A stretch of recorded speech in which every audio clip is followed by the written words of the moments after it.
Class మనం మొదలు పెడతాము. హరే కృష్ణ. హరే కృష్ణ. హరే కృష్ణ అందరికి హరే కృష్ణ. Yes, okay. మొదటిగా ప్రార్థనతో మొదలు పెడదాం. హరే కృష్ణ ప్రభుజీ ధన్యవాద హరే ప్రణామం. హరే కృష్ణ ప్రభుజీ ప్రభుజీ హరే కృష్ణ జై కృష్ణ ప్రభుజీ ధన్యవాద ప్రణామం. హరే కృష్ణ ప్రభుజీ ప్రణామాలు. హరే కృష్ణ ప్రభుజీ ధన్యవాద ప్రణామం. హరే కృష్ణ ప్రభుజీ. హరే కృష్ణ ప్రభుజీ ధన్యవాద ప్రణామం. హరే కృష్ణ ప్రణామాలండి. ప్రార్థనతో మొదలు పెడదాము. మమ జ్ఞానతిమిరాంధస్య జ్ఞానాంజన శలాకయ చక్షురున్మీలితం యేన తస్మై శ్రీ గురవే నమః. నమ ఓం విష్ణుపాదాయ కృష్ణప్రష్టాయ భూతలే శ్రీమతే భక్తివేదాంత స్వామినిధి నామినే. నమస్తే సారస్వతే దేవే గౌరవాణి ప్రచారిణే నిర్విశేష శూన్యవాది పాశ్చాత్య దేశ తారిణే. జయ శ్రీ కృష్ణ చైతన్య ప్రభు నిత్యానంద శ్రీ అద్వైత గదాధార శ్రీవాసాది గౌర భక్త వృంద. హరే కృష్ణ కృష్ణ కృష్ణ హరే హరే, హరే రామ రామ రామ హరే హరే. హరే కృష్ణ డివోటీస్, ఇవాళ మనం చాలా ఇంపార్టెంట్ శ్లోకం చర్చించుకోబోతున్నాము. ఇది భగవద్గీతలోని 10వ అధ్యాయంలోని 8వ శ్లోకం. ఓకే, ఎవరి దగ్గర అయితే పుస్తకం ఉందో వాళ్ళందరూ కూడా దయచేసి ఓపెన్ చేసుకోండి. 10వ అధ్యాయంలో 8వ శ్లోకం 10.8. సారీ 10.8. హరే కృష్ణ. షేర్ చేస్తున్నాను స్క్రీన్లో. ఓం నమో భగవతే వాసుదేవాయ. అహం సర్వస్య ప్రభవో మత్తః సర్వం ప్రవర్తతే ఇతి మత్వా భజంతే మాం బుధా భావ సమన్వితాః. హరే కృష్ణ. ఎవరైతే హ్యాండ్ రైజ్ చేశారో వాళ్ళకి ఛాన్స్ ఇస్తాను. ఓకే, లక్ష్మీజీ మాతాజీ హరే కృష్ణ చదువుతారా? చదువుతాను ప్రభుజీ. హరే కృష్ణ దండవత్ ప్రణామాలు ప్రభుజీ. 10వ అధ్యాయం 8వ శ్లోకం. అహం సర్వస్య ప్రభవో మత్తః సర్వం ప్రవర్తతే ఇతి మత్వా భజంతే మాం బుధా భావ సమన్వితాః. అనువాదం చదవమంటారా ప్రభుజీ? హరే కృష్ణ ప్రభుజీ. సమస్త ఆధ్యాత్మిక భౌతిక జగత్తులకు నేనే మూలము, సమస్తము నా నుండే ఉద్భవిస్తుంది. దీనిని పరిపూర్ణంగా ఎరిగిన బుద్ధిమంతులు నా భక్తియుత సేవలో నెలకొని హృదయపూర్వకంగా నన్ను పూజిస్తారు. Thank you Prabhuji. హరే కృష్ణ. హరే కృష్ణ, ధన్యవాదాలు. ఇంకొకరికి ఛాన్స్ ఇద్దాము. నెక్స్ట్ అక్షర మాతాజీ ధనోత్తరణమాలు. ఎస్, చదవండి. కృష్ణ ప్రభుజీ అహం సర్వస్వ ప్రభవో మత్తః సర్వం ప్రవర్తతే ఇతి మత్వా భజంతే మాం బుధా భావ సమన్వితః. సర్వములైన ఆధ్యాత్మిక మరియు భౌతిక జగత్తులకు నేనే కారణభూతుడను. సర్వము నా నుండియే ఉద్భవించుచున్నది. ఈ విషయంను సంపూర్ణంగా నెరిగిన బుధజనులు నా భక్తియుక్త సేవ యందు నెలకొని నన్ను హృదయపూర్వకంగా భజింతురు. హరే కృష్ణ. Thank you. హరే కృష్ణ. ఇక్కడ మనం కొన్ని విషయాలు, చాలా విషయాలు నేను నేర్చుకోవడానికి శ్లోకంలో. మొట్టమొదటిగా ఇది విభూతి యోగం అనేటువంటి అధ్యాయంలో చెప్పబడినటువంటి శ్లోకం. విభూతి యోగం అంటే భగవంతుడి యొక్క విభూతి. విభూతి అంటే ఐశ్వర్యం. భగవంతుడి యొక్క ఐశ్వర్యాలు, ఎన్నెన్నో ఐశ్వర్యాలు ఉన్నాయి. ముఖ్యంగా భగవంతుడికి షట్ ఐశ్వర్యాలు అంటే 6 రకములైనటువంటి ఐశ్వర్యాలు ఉన్నాయి. ఐశ్వర్యస్య సమగ్రస్య వీర్యస్య యశస్య శ్రియః జ్ఞాన వైరాగ్యశ్చైవ షన్నాం భగం ఇతింగన. సో 6 రకములైనటువంటి భాగ్యాలు సంపూర్ణంగా భగవంతుడికి ఉంటాయి. అయితే ఇక్కడ ఈ విభూతి యోగంలో 6 మాత్రమే కాకుండా ఇంకా చాలా విభూతుల గురించి, తన యొక్క ఐశ్వర్యాల గురించి, భాగ్యాల గురించి భగవంతుడు చెప్పడం జరుగుతుంది. అందులో ఒక శ్లోకం ఇది చాలా ముఖ్యమైనటువంటి శ్లోకం. ఎందుకంటే దీన్ని చతుశ్లోకి అని కూడా అంటారు. అంటే 4 శ్లోకాలలో మనం భగవద్గీతని సమ్మరైజ్ చేయాలి అంటే ఈ 4 శ్లోకాల్లో చేయవచ్చు. ఓకే, 10.8, 9, 10, 11.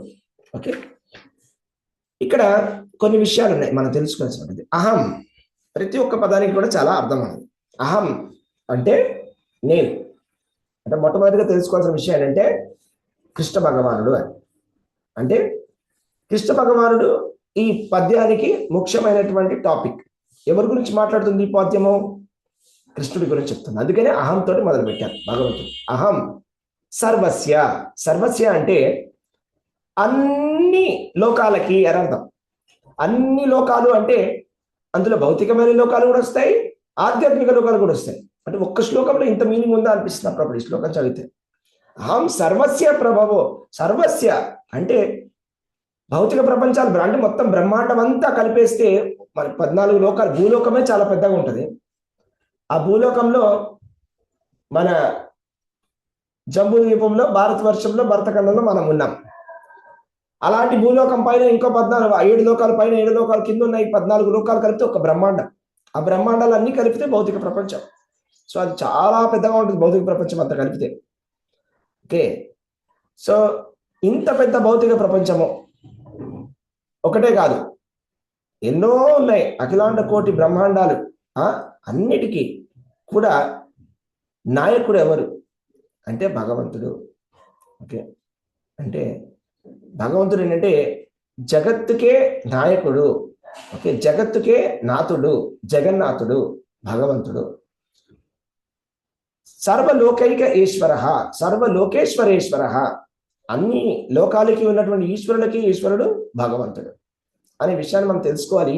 అహం సర్వస్య అనేటువంటి పదంతో. సర్వస్య అంటే భౌతిక ప్రపంచాలు అన్ని కలిపితే కూడా వచ్చినటువంటి ఏవైతే ఉన్నాయో అది కాకుండా ఆధ్యాత్మిక ప్రపంచాలు ఉంటాయి. భౌతిక ప్రపంచం దాటిన తర్వాత 7 ఆవరణలు ఉంటాయి. ఆ ఆవరణలు దాటిన తర్వాత విరజా నది ఉంటుంది. విరజా నది దాటిన తర్వాత కూడా లోకాలు ఉంటాయి, వైకుంఠ లోకాలు ఉంటాయి. వైకుంఠ లోకాల పైన భగవంతుడి గోలోక బృందావనం ఉంటుంది. సో ఇవన్నీ ఆధ్యాత్మిక ప్రపంచాలు. బ్రహ్మజ్యోతి, వైకుంఠ లోకాలు, పైన ఉన్నటువంటి గోలోక బృందావనం, ఇవన్నీ ఆధ్యాత్మిక లోకాలు. ఈ ఆధ్యాత్మిక లోకాలన్నిటికీ కూడా అన్ని అఖిలాండ భువన భాండాలకి, అలాగే పైన ఉన్నటువంటి అన్ని ఆధ్యాత్మిక లోకాలకి అన్నిటికీ అహం సర్వస్య ప్రభవో. ప్రభవ అంటే జన్మ కారణము. ప్రభవ ప్రళయస్థత అని భగవద్గీతలో ఒక శ్లోకం వస్తుంది. ప్రభవ అంటే దానికి ఆరంభం, ప్రళయ అంటే విలీనం. సృష్టి మరియు ప్రళయం. సో సృష్టి లయ. సో పుట్టుక కూడా అంటే ఈ ప్రపంచాలన్నీ ఆధ్యాత్మిక జగత్ అయినా భౌతిక జగత్ అయినా అన్ని కూడా ఎక్కడి నుంచి వచ్చాయి? భగవంతుడి యొక్క విస్తరణలే. అహం సర్వస్య ప్రభవో. ప్రభవ అంటే ప్రభువు కాదు. ప్రభవో అంటే ఇక్కడ ఉండే ప్రభవ అంటే వేరే. ప్రభు అంటే ప్రభు. ప్రభు అంటే దేవుడు. అంటే ప్రభు అంటే స్వామి. ప్రభు కాదు. ప్రభవ. ప్రభవ ప్రళయ. ప్రభవ ప్రళయానికి ఆపోజిట్, పర్యాయ పదం, విపరీత పదం, విపరీత ఆపోజిట్స్ ఏమంటారు. సో ప్రభవ అంటే దానికి సృష్టికి కారణం. భౌతిక జగత్తులకి కూడా ఆధ్యాత్మిక జగత్తులకు కూడా వాటి సృష్టికి కారణము శ్రీకృష్ణ భగవానుడే. అయితే ఇక్కడ మళ్ళీ ఇంకొక తెలుసుకోవాల్సిన విషయం ఏంటంటే, అయితే మాకు అర్థమైందండి భగవంతుడి నుంచి అన్ని ప్రపంచాలు వచ్చినాయి కాబట్టి ఇప్పుడు ఇక భగవంతుడు లేడు అనేది నాస్తికవాదం. దాని వాదన ఏంటి? భగవంతుడి నుంచి అన్ని ప్రపంచాలు వచ్చాయని మీరే అంటున్నారు కదా. మేము అదే అంటున్నాము. భగవంతుడి నుంచి అన్ని ప్రపంచాలు వచ్చేసాయి, భగవంతుడు అన్ని చోట్ల వ్యాపించున్నాడు, కానీ ఇక లేడు. గోలోకం లేదు, కృష్ణుడు లేడు, ఏమీ లేదు, వైకుంఠం లేదు. ఎందుకంటే భగవంతుడు విస్తరించి ఉన్నాడు, అన్ని చోట్ల వ్యాపించి ఉన్నాడు. మీరు మూర్ఖులు అనేవాడు మూర్ఖు. అది తప్పుడు అర్థం, అది తప్పుడు అర్థం. ఎందుకంటే 9వ అధ్యాయంలో శ్రీకృష్ణ భగవానుడు చెప్తున్నాడు అనమాట. ఏమని చెప్తున్నాడంటే, నేను చెప్తాను.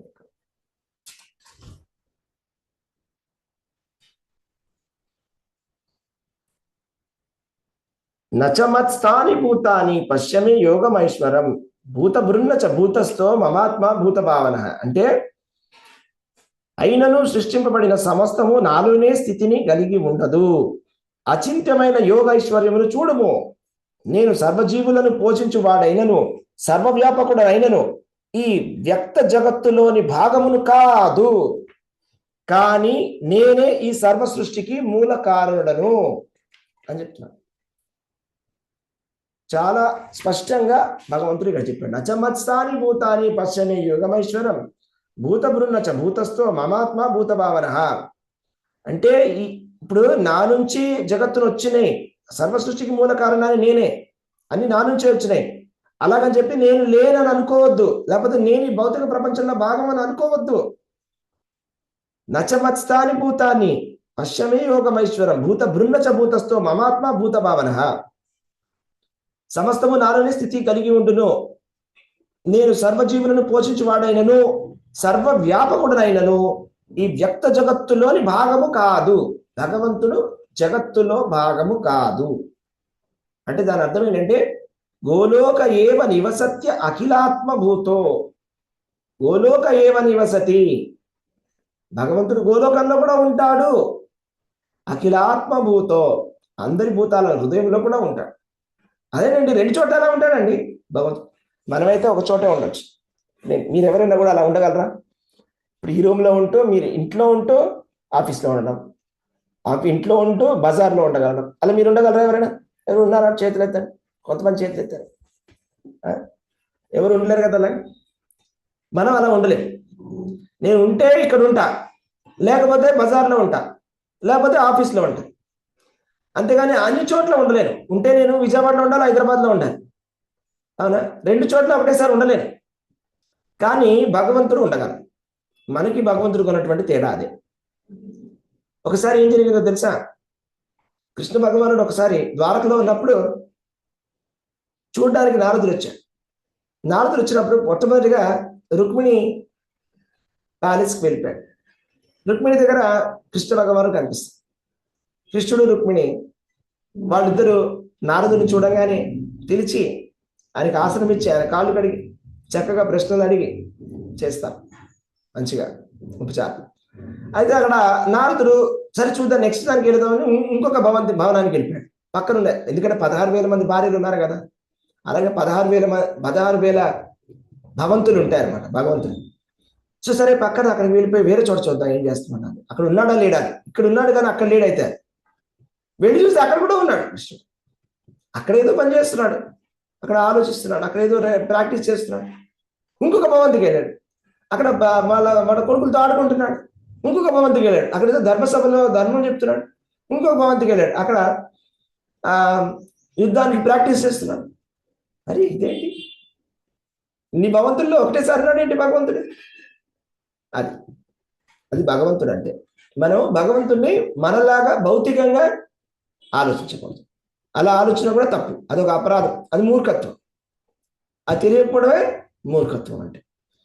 కాబట్టి అహం సర్వస్య ప్రభవో అంటే భగవంతుడు అంతటా వ్యాపించి ఉన్నాడు.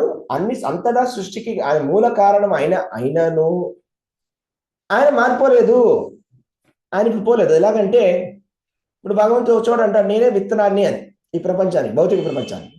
విత్తనం నుంచి చెట్టు వచ్చింది, మరి ఇప్పుడు విత్తనం లేదు అని అనడానికి వీల్లేదు. అది భౌతికమైనటువంటి ఒక ఎగ్జాంపుల్, అంటే నా నుంచి వచ్చిందని చూపించడానికి. ఇప్పుడు విత్తనం నుంచి చెట్టు వచ్చింది కాబట్టి ఇప్పుడు విత్తనం లేదు అని అనడానికి వీల్లేదు. భగవంతుడి నుంచే సృష్టి వచ్చింది, భగవంతుడు సృష్టిలో భాగం కాదు. ఎలా అర్థం చేసుకోవాలండి ఇది అంటే, చెట్టు ఉంది, చెట్టుకి పళ్ళు కాస్తాయి, అవునా? పళ్ళు కాసినప్పుడు మీరు చెప్పండి, సరే ఒక 10 పళ్ళు కాసే కాబట్టి ఇప్పుడు చెట్టు చిన్నది అయిపోయింది, అలా అవుతుందా? చెట్టు చిన్నది అయిపోతుందా? సరే ఒక 100 కాయలు కాస్తే చెట్టు చిన్నది అయిపోతుందా? 100 కాయలు తక్కువ అయిపోయింది, చిన్నది అయిపోయింది. ఒక 10 సార్లు చెట్టు మన పళ్ళు కాసినప్పుడు అది అదే ఎలా ఉందో అలాగే ఉంటుంది. అది భగవంతుడి యొక్క విభూతి. భగవంతుడి నుంచి ప్రపంచాలు అన్నీ వస్తాయి, కానీ భగవంతుడు క్షీణించాడు. గోలోక ఏవ నివసతి అఖిలాత్మ భూతో గోవింద మాది పురుషం తమహం భజ. కృష్ణుడి నుంచి అని అహం సర్వస్య ప్రభవో మత్తః సర్వం ప్రవర్తతే. మళ్ళా మత్తః అని మళ్ళా చెప్తున్నారు భగవంతుడు, ఒత్తి చెప్తున్నారు గట్టిగా, మనకు అర్థం అవ్వాలని. ఎందుకంటే మనలో ఈ నాస్తికవాదం అనేది ఉన్నది, ఎక్కడో మనకి భగవంతుడి స్థానాన్ని తీసేయాలి అనేటువంటి ఒక అసూయ ఉన్నది మనుషులలో. అలాంటి అసూయ పరులకి అర్థమయ్యేలాగా మళ్ళా చెప్తున్నారు.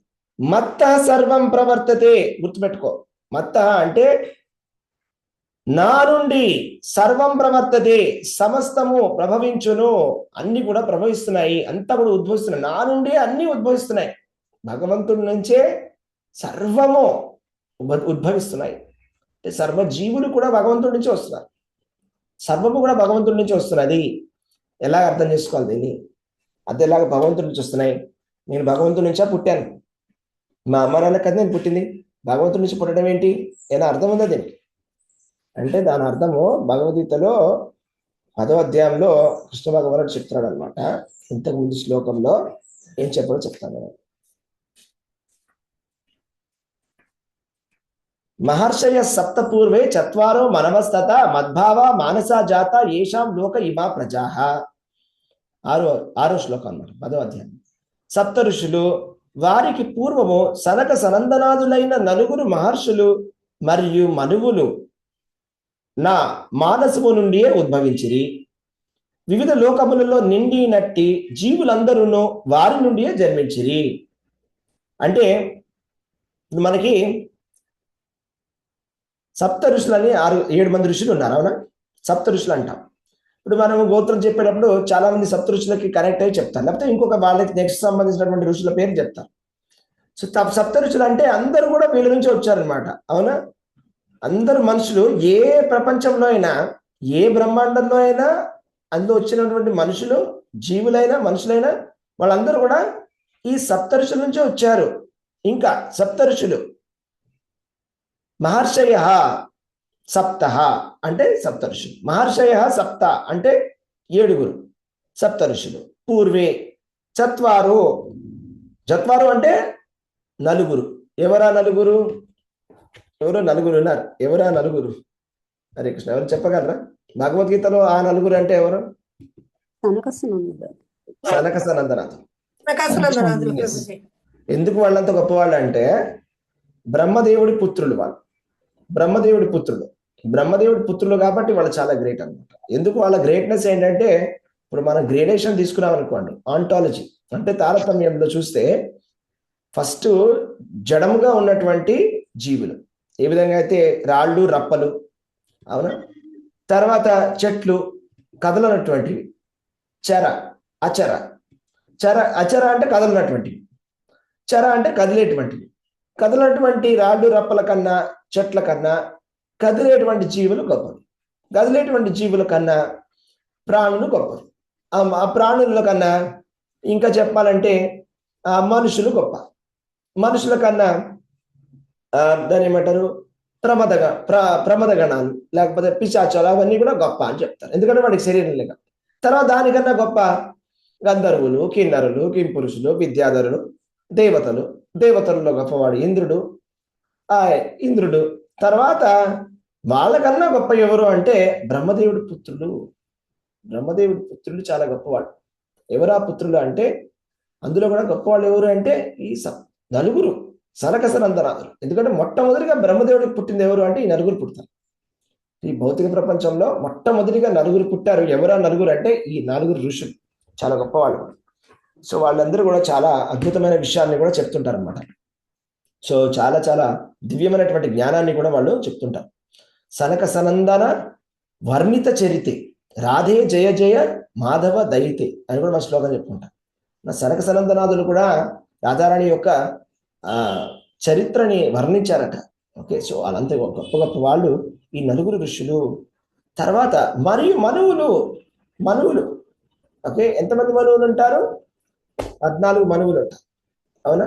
సో మనువులు, ప్రజాపతులు, వీళ్ళందరూ కూడా ప్రజాపతులు మనువుల నుంచి కూడా వచ్చినమాట. ఎలాగంటే సపోజ్ మరీచి ఋషి ఉంటాడు. మరీచి ఋషికి కొడుకు వచ్చేసి నెక్స్ట్ మరీచి ఋషి నుంచి కశ్యప ప్రజాపతి వస్తాడు. కశ్యప ప్రజాపతికి ఎంతో మంది భార్యలు ఉంటారు. ఒక్కొక్క భార్యకి కూడా సంబంధించినటువంటి, ఒకరికి అదితికి దేవతలు పుడతారు, దితికి దైత్యులు పుడతారు, దానకి దానవులు పుడతారు. అలా ఒక్కొక్కరికి కద్రుకి ఎవరో పుడతారు. అలా ఒక్కొక్కరికి పుడతారన్నమాట. అలాగా. ఓకే, సో అలాగా అన్ని జీవులు కూడా వస్తున్నాయి. ఎక్కడి నుంచి వస్తున్నాయంటే మొత్తం రూట్ ఏంటంటే బ్రహ్మదేవుడు. బ్రహ్మదేవుడు ఎక్కడి నుంచి వచ్చాడంటే కృష్ణుడి నుంచి వచ్చాడు. కృష్ణుడు అదే చెప్తున్నాడు అనమాట. మద్భావ మానస జాత ఏషాం లోక ఇమా ప్రజ, అంటే ఈ వివిధ లోకాల్లో నిండినటువంటి జీవులందరూ కూడా వాళ్ళ నుంచే వచ్చారు, వాళ్ళు నా నుంచి వచ్చారు. ఇది లాజిక్. వాళ్ళ అందరూ మనమందరం కూడా ఈ ప్రజాపతుల నుంచి, సప్తఋషుల నుంచి, వీళ్ళ నుంచే వచ్చాం. ఓకే, ఈ 25 మంది నుంచే వచ్చాం. సో అయితే వీళ్ళందరూ కూడా భగవంతుడి మానస జాత, మనసు నుంచి పుట్టారు. ఇది విషయం. కాబట్టి ప్రతి జీవి కూడా భగవంతుడి నుంచే ఉద్భవించాడనమాట. ఈ విషయాన్ని మనం చక్కగా అర్థం చేసుకోవాలి. మత్తః సర్వం ప్రవర్తతే, అందరూ కూడా అన్ని కూడా సర్వం కూడా భగవంతుడి నుంచే ఉద్భవించి ఉన్నాయి. మత్త సర్వం ప్రవర్తతే ఇది మత్వా భజంతే మా, మళ్ళా మామంటున్నారు భగవంతుడు. ఓకే, మూడోసారి నన్ను ఎవరైతే పూజిస్తారో ఈ విధముగా ఆలోచించి భజంతే అనే పదాన్ని వాడుతున్నారు. భజంతే, భజన అనేటువంటి పదానికి అర్థం ఏంటంటే, భజ అనే పదానికి అర్థం ఏంటంటే సేవ చేయడం అని అర్థం. భజ అంటే సేవించడం. మనం భజ అంటే సేవించడం అని అర్థం. భజన చేయడము అంటే భగవంతుని సేవించడము అని అర్థం. అయితే మరి భజన అంటే మేము విన్నది పాటలు పాడడం కదండి అంటే, అది కీర్తన ద్వారా సేవించడం, అదొకటే భజన కాదు. మీరు రకరకాలుగా భజించవచ్చు భగవంతుని. సో అదొక రకమైనటువంటి భజన. సో కాబట్టి భజించడం అంటే భగవంతుణ్ణి సేవించడం. సో ఈ విధంగా తెలుసుకున్నటువంటి వాళ్ళు ఎలాంటి వాళ్ళు? ఇది విషయాన్ని తెలుసుకున్న వాళ్ళు బుధ అని చాలా ముఖ్యమైనటువంటి పదం. ఇది అన్నిటికన్నా ముఖ్యమైన పదం ఈ శ్లోకంలో బుధ. బుధ అంటే ఏమిటి? ఎవరైనా అన్మ్యూట్ చేసుకొని చెప్తారా? బుధ అంటే ఏంటి? బుధ అంటే బుద్ధిమంతుడు. ఓకే, బుద్ధిమంతులు, పండితులు, తెలివైనటువంటి వాళ్ళు, ఉదారమైనటువంటి హృదయం కలిగినటువంటి వాళ్ళు, మంచి వాళ్ళు ఎవరు అంటే బుధ. వాళ్ళని బుధ అంటారు. బుధకి ఆపోజిట్ ఉంటుంది. దాని ఆపోజిట్ వాడు చెప్తారా? బుధకి బుధ కాని వాడిని ఏమంటారు? పామరులు అంటారు, మూర్ఖులు అంటారు, మందబుద్ధులు అనొచ్చు, బుద్ధిహీనులు, తెలివి తక్కువ వాళ్ళు అని అనవచ్చు. దానికి సంస్కృతంలో కూడా ఒక పదం ఉందన్నమాట. ఏంటది? భగవంతుడు కృష్ణుడు చాలాసార్లు ఆ పదాన్ని వాడాడు భగవద్గీతలో. అలాంటి వాళ్ళని వర్ణించడానికి ఒక రకమైన జనాలు ఉన్నారు. వాళ్ళని వర్ణించడానికి కృష్ణుడు ఒక పదాన్ని పదే పదే వాడతాడు.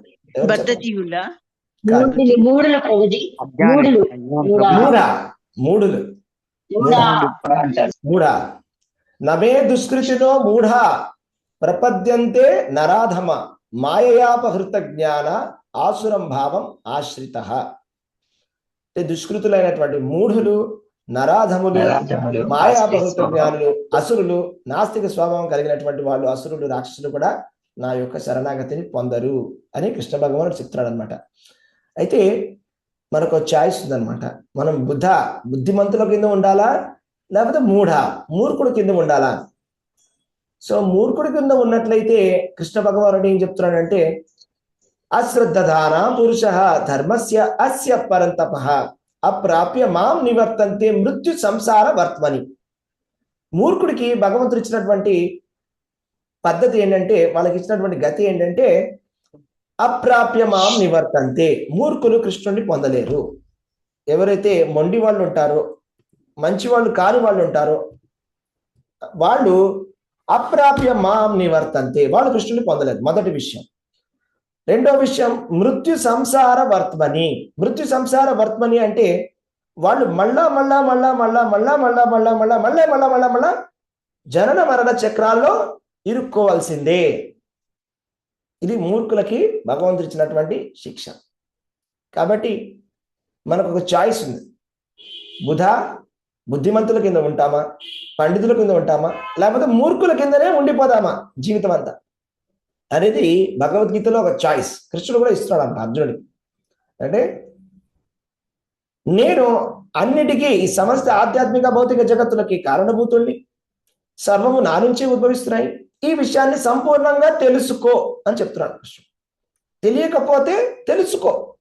అయ్యో మాకు తెలియదండి, మాకు ఎవరు చెప్పలేదండి, తెలుసుకో. ఉన్నది భగవద్గీతలో తెలుసుకోవడానికి, తెలుసుకోమని చెప్తున్నాడు భగవంతుడు. మరి నాకు చెప్పే వాళ్ళకి తెలియదని, వాళ్ళకి తెలియదు, నువ్వు వాళ్ళకి చెప్పు. అయితే ఫస్ట్ నువ్వు తెలుసుకో.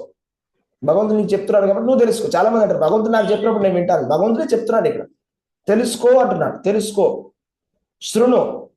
మనకు వచ్చినటువంటి మొదటి ప్రాబ్లం ఏంటంటే శ్రవణం అనేది లేదండి. శ్రవణం అనేది లేదంటే ఏంటంటే మనం ఎవరి దగ్గర చెవు పెట్టాలో వాళ్ళ దగ్గర పెట్టాం, ఎవరి దగ్గర పెట్టకూడదో వాళ్ళ దగ్గర పెడతాం. ఓకే, ఎక్కడైతే మనం చెవులు పెట్టి వినకూడదో అక్కడ వింటాం. నాస్తికుల దగ్గర, లేకపోతే అభక్తుల దగ్గర వెళ్ళి అక్కడ అభక్తుల దగ్గర భగవద్గీత వింటాం, అభక్తుడి దగ్గర భాగవతం వింటాం. అభక్తుడి దగ్గర భగవద్గీత భాగవతం వినడం ఏంటి? కృష్ణ భక్తుల దగ్గర కదా వినాల్సింది భగవద్గీతని, భాగవతాన్ని.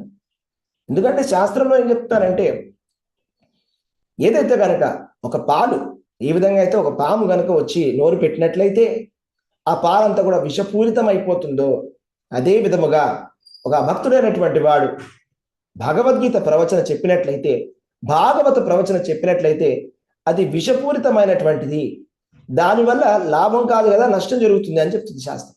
కాబట్టి మన ఆచార్యులు అలాగా స్పష్టంగా చెప్తారన్నమాట, అభక్తుల దగ్గర ఎప్పుడు వినవద్దు. అసలు కృష్ణుడే చెప్తున్నాడు భగవద్గీతలో, అసలు అభక్తులకి భగవద్గీతనే బోధించవద్దని చెప్తారు కృష్ణుడు. 18వ అధ్యాయంలో అభక్తుడు అనేటువంటి పదాన్ని కృష్ణ భగవానుడే వాడతాడన్నమాట.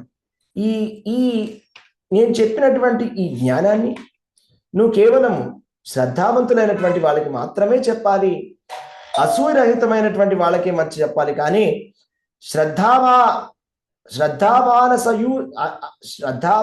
అసూయశ్చ శృణు యదాపి యో నరః సోపి ముక్త శుభాన్ లోకాన్ ప్రాప్నుయాత్ పుణ్యకర్మాన్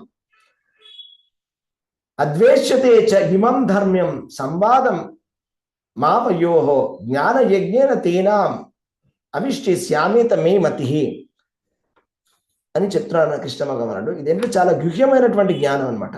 ఇది ఎవరికి కూడా మనం చెప్పకూడదు. ఎవరికి చెప్పాలి? భక్తులకు చెప్పాలి. అదే భక్తులకు చెప్తే ఏమవుతుందంటే నచ తస్మాన్ మనుష్యేషు కశ్చిన్ మే ప్రియకృత్తమః భవితా నచ మే తస్మాత్ అన్య ప్రియతరో భువి. అంటే ఎవరైతే మనం భక్తులకు చెప్పినట్లయితే మనకు చాలా మంచి జరుగుతుంది.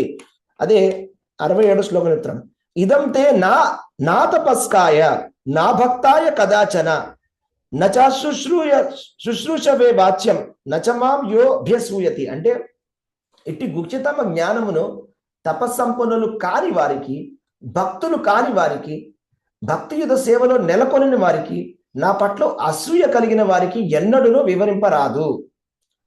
అంటే ఇదంతే నా అతపస్కాయ అంటే తపస్సు చేయనటువంటి వాళ్ళు, నా అభక్తాయ అంటే అభక్తుడికి కదాచన ఎన్నడూ చెప్పరాదు. నా చ శుశ్రూషవే అశ్రుశ్రూషవే అంటే గొప్ప గొప్ప భక్తులకి సేవ చేయనటువంటి వాడు, లేకపోతే భక్తియుత సేవలో లేనటువంటి వాడిని నా వాచ్యం చెప్పరాదు. యో అభ్యసూయతి ఎవరైతే నా పట్ల అసూయ కలిగినటువంటి వాళ్ళకి చెప్పరాదు. అసూయ కలిగినటువంటి వాడు ఉంటారు, వాళ్ళకి మనం వెళ్ళి చెప్తే భగవద్గీతని ఇప్పుడు శిశుపాలుడికి వెళ్ళి కృష్ణుడి గురించి చెప్తే వింటాడా? వినడు కదా. సో దుర్యోధనుడికి చెప్తే కృష్ణుడి గురించి వింటాడా? వినడు కదా. అలాగే ఒక్క నిమిషం వినండి.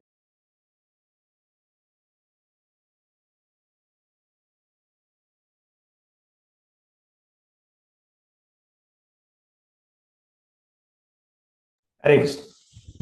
సో ఆ విధంగా అభక్తులకి చెప్తే లాభం లేదు. ఆ అభక్తుల దగ్గర వినకూడదు. ఎందుకంటే వాళ్ళు ఏం చేయడానికి ప్రయత్నం చేస్తారంటే సింపుల్, వాళ్ళు భగవద్గీత చెప్తూనే భగవంతుణ్ణి తక్కువగా చేయడానికి ప్రయత్నం చేస్తారు. ఏ విధంగా చేస్తారు అంటే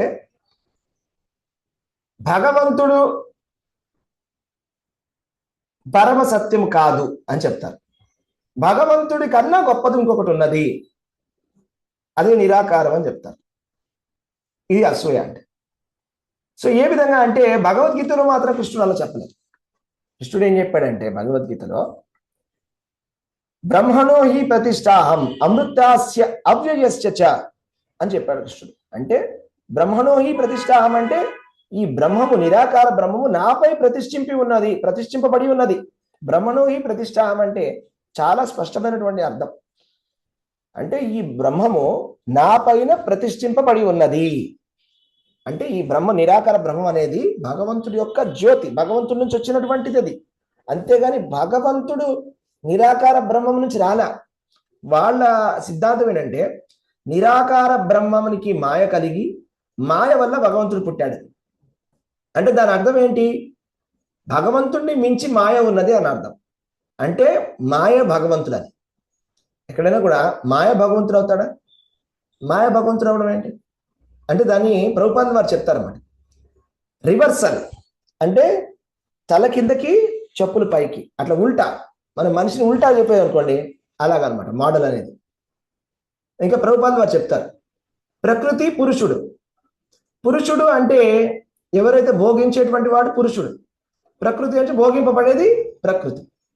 సో ప్రకృతిని పురుషుడి కింద చూపించడానికి ప్రయత్నం చేస్తారు మాయావాదులు. అంటే మాయనే భగవంతుడు, మాయ భగవంతుడి కన్నా గొప్పది అని చెప్పడానికి ప్రయత్నం చేస్తున్నారు అనమాట. మాయ, అందుకని దాని పేరు మాయావాదం అంటారు.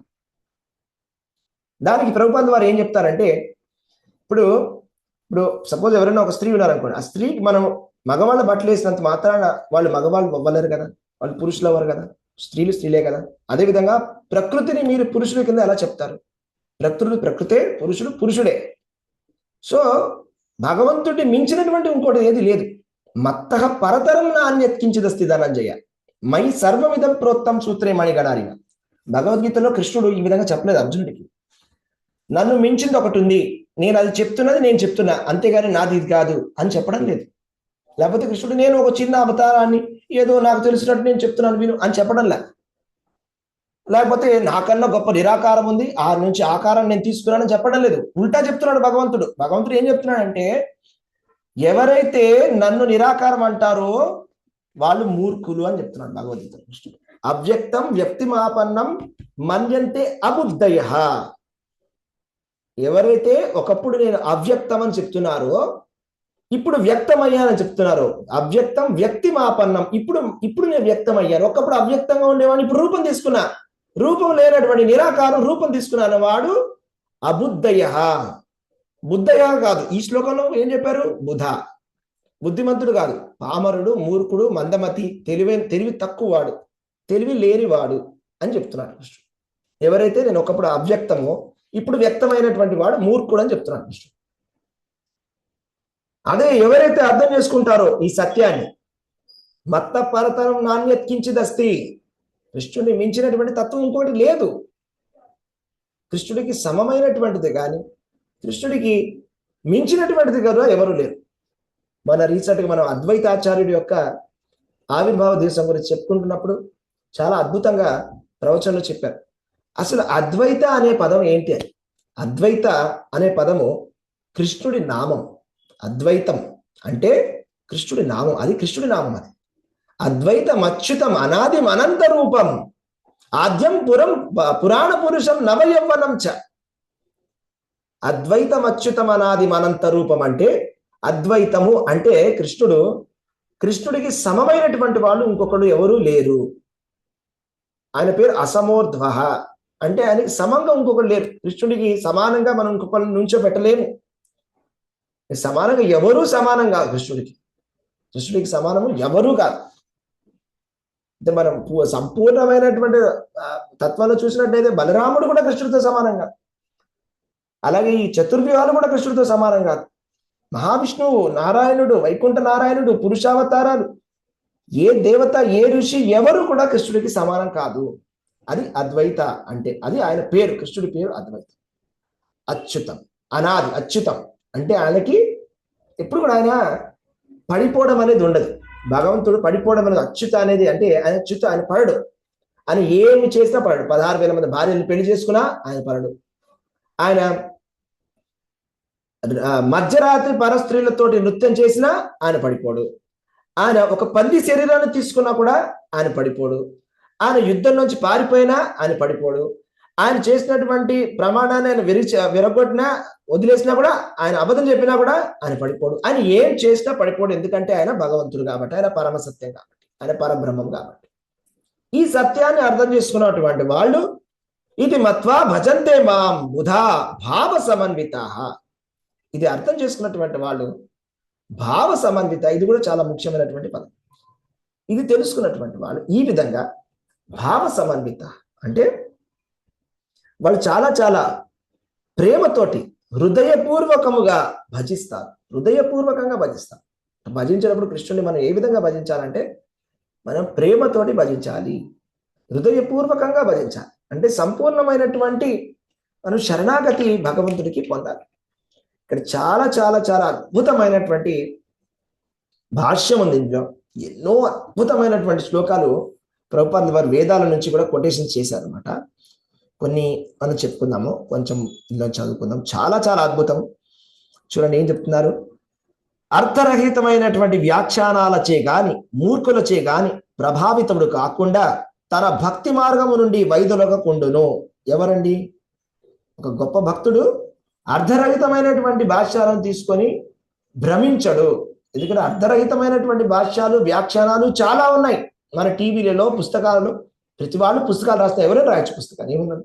ఎవరైనా ఒక సిద్ధాంతాన్ని చెప్పచ్చు, ఎవరైనా వ్యాఖ్యానం చేయొచ్చు. సో అలాగ అర్ధరహితమైనటువంటివి పట్టుకొని మనము అర్ధరహితమైనటువంటి పట్టుకుంటే ఏమవుతుందో తెలుసా? దానికి ఒక మంచి ఉదాహరణ ఉందన్నమాట. వేదాల్లో చెప్తారు, మన తెలుగులో కూడా చాలా ఫేమస్, మనం చెప్తాం తెలుగులో. ఏంటంటే కుక్క తోక పట్టుకొని గోదావరి ఈదినట్టు అని. అంటే ఏంటి అర్థం చెప్పండి, ఎవరైనా అన్మిట్ చేసుకొని చెప్పండి. కుక్క తోక పట్టుకొని గోదావరి ఈదడం అంటే ఏంటండి? హరే కృష్ణ. హరే కృష్ణ ప్రభుజీ. చేతకాని వాళ్ళు అన్నట్టు కుక్క తోకను పట్టుకుంటే మనం గోదావరి ఈదలేం కదా, బోట్ లో అలాగా పోతేనే మనం దాటడానికి అవుతుంది గోదావరి. ఓవర్ కాన్ఫిడెన్స్ అది అర్థరహితమైన వాక్యం. హరే కృష్ణ.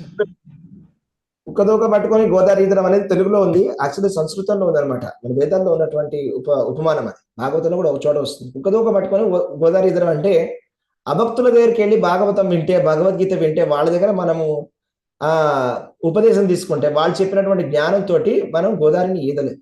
ఓకే, మనము దాన్ని ఏమంటారు, ఈ మృత్యు సంసార సాగరాన్ని ఈదాలంటే, మృత్యు సంసార సాగరాన్ని ఈదాలంటే మనకు కావాల్సింది ఒక పడవ కావాలి, గురువు కావాలి, ప్రామాణికమైనటువంటి ఆచార్యుడు కావాలి, కృష్ణుడు కావాలి. అంతేగాని ఇక కుక్క దోకను పట్టుకుంటే మనం ఈ సంసార సాగరాన్ని ఈదలేదు. ఓకే, అదేవిధంగా ఆ విధంగా అర్థం చేసుకోవాలన్నమాట. సో కాబట్టి ఇక్కడ ఏం చెప్తున్నారంటే, కాబట్టి అర్ధరహితమైనటువంటి వ్యాఖ్యానాలు, ఓకే మైక్ ఉంది కదా, వాక్చాతుర్యం ఉంది కదా అని చెప్పి మాట్లాడేటువంటి వాళ్ళ మాటల దగ్గర మనం వింటే మనం ప్రభావితం అవ్వకూడదు. అది ఒక గొప్ప భక్తుడు అవ్వడం, ఒక మంచి భక్తుడు అవ్వడం. ఓకే, తెలివి తక్కువ వాళ్ళు, కుయోగులు వాళ్ళు అవుతారు, మందమతులు అవుతారు. కానీ మనం మూఢ నుంచి బుధ అవ్వాలి. అర్జునుడు మొదట్లో మోహంలో ఉన్నాడు, తర్వాత నష్టోమోహ స్మృతి లబ్ధ్వ అంటే తర్వాత ఆయనకి మోహం అంతా వెళ్ళిపోయింది, తొలగిపోయింది. కాబట్టి ఆ మోహం అంతా తొలగిపోవాలి. మోహం తొలగిపోవాలని భగవద్గీతని మళ్ళా వినాలి. 10 సార్లు వినాలి, 10 సార్లు చదవాలి, 20 సార్లు చదవాలి, 40 సార్లు చదవాలి. అర్థమయ్యేంత వరకు, కన్విన్స్ అయ్యేంత వరకు మళ్ళా చదవాలి. ఎందుకంటే కృష్ణుడు ఎక్కడ గ్యాప్ ఇవ్వలేదు. భగవద్గీత అనేది ఎంత నైస్ గా, ఒక మంచి అందమైన ఒక పూల మాల లాంటిది. కృష్ణుడు ఎక్కడ కూడా మనకి గ్యాప్ ఇవ్వలేదు అనమాట. అంటే ఇక్కడ ఒక గ్యాప్ ఉంది కాబట్టి ఇందులో నేను ఫిట్ చేసుకుంటా అనుకోవడానికి వీల్లేదు. అన్నిటినీ కవర్ చేసేసాడు, అన్ని విధాలుగా తానే దేవాది దేవుడు అని చెప్పేసి ప్రకటించాడు, డెమాన్స్ట్రేషన్ కూడా చేసి చూపించాడు విశ్వరూపంలో. అంతా కూడా ప్రపంచం నా నుంచే వస్తున్నది, కానీ నేనే ప్రపంచం అని అనుకోవద్దు, అన్ని చెప్పేశాడు. కాబట్టి ఎక్కడా దూరడానికి సందు లేదు. కానీ అయినా దూర్చడానికి ప్రయత్నం చేస్తారు ఈ కువ్యాఖ్యానాలు చేసేటువంటి వాళ్ళు. కానీ మనం వాటికి భ్రమితం అవ్వకూడదు. తర్వాత సమస్త వైదిక గ్రంథములు శ్రీకృష్ణుడే బ్రహ్మకు, శివులకు, ఇతర దేవతలకు కూడా కారణభూతుడనే విషయం అంగీకరించును. ఈ విషయాన్ని మనం అర్థం చేసుకోవాలి. అన్ని వేదాలలో కృష్ణుడు ఏం చెప్పారంటే, వేదైశ్చ సర్వైర్ అహమేవ వేద్యో వేదాంత కృత్ వేద విదేవ చాహం. ఈ శ్లోకం మీరు అన్ని వేదాలలో ఎక్కడి నుంచి వెతికినా కూడా మీకు ఈ శ్లోకం దొరకదు. వేదైశ్చ సర్వైర్ అహమేవ వేద్యో అంటే వేదాలలో అన్నింటిలో కూడా తెలుసుకోవాల్సినటువంటి విషయం ఏదైనా ఉంది అంటే అది శ్రీకృష్ణుడు మాత్రమే. వేదైశ్చ సర్వై అహమేవ వేద్యో. కృష్ణుడు తెలుసుకోవడమే అన్నిటికన్నా ముఖ్యమైనటువంటి లక్ష్యం, వేదాల యొక్క లక్ష్యం. ఇంకా మీకు ఒక గమ్మత్తైన విషయం చెప్తాను. శ్రీమద్ భాగవతంలో 10వ స్కందములో వేదాల యొక్క ప్రార్థనలు అని ఒక అధ్యాయం ఉంది. ఎవరైనా చదివారా? విన్నారా? హరే కృష్ణ. వేదాల యొక్క ప్రార్థనలు అనే ఒక అధ్యాయం విన్నారా భాగవతంలో? విన్నాం ప్రభుజీ. అది విన్నాం కానీ మేము విన్నాం ప్రభుజీ. చదవలో చేయలేదు ప్రభుజీ. ఎస్, హరే కృష్ణ. అయితే మీరు చూసినట్లయితే స్తోత్రాలు అని రకరకాల స్తోత్రాలు ఉన్నాయి మన దగ్గర. మీరు అన్ని స్తోత్రాలు వెతికినా వేదాల యొక్క ప్రార్థనలోనే ఒకటే ఉంది. ఏ పురాణం తీసుకున్నా, ఏ వేదం తీసుకున్నా, ఎక్కడైనా వేదాలు అంటే మూర్తి భవించినటువంటి వేదాలు ప్రార్థించినటువంటి ప్రార్థనలు ఒకటే ఉన్నాయి. అది భాగవతంలో ఉన్నాయి. అక్కడ భగవంతుణ్ణి కీర్తిస్తుంటాయి అన్ని కలిసి. వేదాలన్నీ కూడా భగవంతుని కీర్తిస్తాయి. ఏ విధంగా అంటే చెప్తున్నారు భాగవతంలో. ఏ విధంగా అయితే పొద్దున లేచినప్పుడు, రాజుగారు లేచినప్పుడు వందీ మాగధులు అని ఉంటారు కొంతమంది. ఈ వందీ మాగధులు వాళ్ళ పని ఏంటంటే పొగడడం, కీర్తించడం, రాజుగారిని పొగడాలి. రాజుగారు చేసినటువంటి గొప్ప గొప్ప పనులన్నీ గుర్తు చేయాలి. వాళ్ళు పొద్దున్నే లేపుతూ చాలా చక్కగా మంచి వాయిద్యాలతో, ఒక సాఫ్ట్ మ్యూజిక్ చేస్తూ భగవంతుని మహారాజుని కీర్తిస్తూ లేపుతారు. మీరు ఎంత గొప్పవాళ్ళు, మీరు ఎంత మంచి పనులు చేశారని చెప్తారు. సో ఈ వేదాలు వందీ మాగధులు ఏ విధంగా ఒక రాజును లేపుతున్నాయో ఆ విధంగా లేపుతున్నాయట భగవంతుడు. లేపి చెప్తున్నాయి అనమాట, మీరు చేసినటువంటి విషయం ఇది, మీరు ఇంత గొప్పవాళ్ళని చెప్తున్నాయి వేదాలు. కాబట్టి వేదైశ్చ సర్వై రామేవ వేద్యో, వేదాలన్నీ ఉన్నాయి. చివరి కంక్లూజన్ ఇది. కొంతమంది అంటారు, లేదండి మహాభారతంలో ఇంకొక చోట ఇంకొకలా చెప్పారండి, భగవద్గీతలో ఇలా చెప్పారండి, భగవద్గీతలో మాత్రమే కృష్ణుడు భగవంతుడు అండి, భగవద్గీత బయట కృష్ణుడు కాదండి. ఎంత మూర్ఖమైనటువంటి వాదనలండి. కృష్ణుడు భగవద్గీతలో కూడా భగవంతుడే, భగవద్గీత బయట కూడా భగవంతుడే. కృష్ణుడు ఆవిర్భవించిన వెంటనే అప్పుడు కూడా భగవంతుడే, కూతురిని సంహరించినప్పుడు కూడా భగవంతుడే, గోవర్ధన లీల చేసినప్పుడు కూడా భగవంతుడే, నోట్లో బ్రహ్మాండాన్ని చూపించినప్పుడు కూడా భగవంతుడే, అవునా, శిశుపాలని చంపినప్పుడు కూడా భగవంతుడే, విశ్వరూపాన్ని చూపించినప్పుడు కూడా భగవంతుడే. ఎప్పుడైనా కృష్ణుడు భగవంతుడే. భగవద్గీత చెప్పేటప్పుడు మాత్రమే భగవంతుడు అనేది మూర్ఖమైనటువంటి వాదన. కృష్ణుడు ఇంకొక చోట ఇంకొకలా చెప్పాడండి, ఇక్కడ ఒకలా చెప్పాడండి అంటే దానికి సమాధానం ఏంటంటే, భగవద్గీతలో కృష్ణుడు ఒక మాట అంటున్నాడు, ఇది గుహ్యతమం శాస్త్రం ఇదముక్త్వా మయానగా. గుహ్యతమం శాస్త్రం అని చెప్తున్నాడు కృష్ణుడు. 3 రకాలైనటువంటి విషయాలు ఉంటాయి. గుహ్య, గుహ్యతర, గుహ్యతమ. అంటే రహస్యమైనటువంటిది, రహస్యతరమైనటువంటిది, రహస్యతమమైనటువంటిది, అతి ఉత్తమమైనటువంటి రహస్యమైనటువంటిది, అంటే రహస్యమయమైనటువంటి. గుహ్యతమం శాస్త్రం అంటే అసలు దీన్ని మించినటువంటి ఇంకొక సీక్రెట్ అనేది లేదు. రాజవిద్య రాజగుహ్యం పవిత్రం ఇదముత్తమం. ఇది రాజగుహ్యం, ఇది ఒక అద్భుతమైనటువంటి ఒక రహస్యం. ఇదే చిదంబర రహస్యం. అంటే ఏంటి ఆ చిదంబర రహస్యం ఏంటంటే, భగవంతుడు శ్రీకృష్ణ భగవానుడు దేవాది దేవుడు అనేదే అన్నిటికన్నా గొప్ప రహస్యము. ఎవరికి ఈ రహస్యం తెలుస్తుందంటే, బుధా భావ సమన్విత ఇతి మత్వా భజంతే. బుధా మహాత్మానాంశు మాం పార్త దైవీం ప్రకృతి ఆశ్రిత. మహాత్ములకి, మాత్సర్య రహితులకి, బుద్ధిమంతులకి, ఉదార హృదయములు ఉన్నటువంటి వాళ్ళకి, మంచి వాళ్ళకి మాత్రమే ఈ రహస్యాన్ని భగవంతుడు మనసులో ప్రకటన చేస్తాడు. తేషాం ఏవాను కంపార్థం అహం అజ్ఞానజం తమః నాశయామి ఆత్మభావస్తో జ్ఞానదీపేన భాస్మత. మంచి వాళ్ళకి, ఎవరైతే మంచి భక్తులు ఉంటారో, సతతం కీర్తయంతో మాం యతంతశ్చ దృఢవ్రత.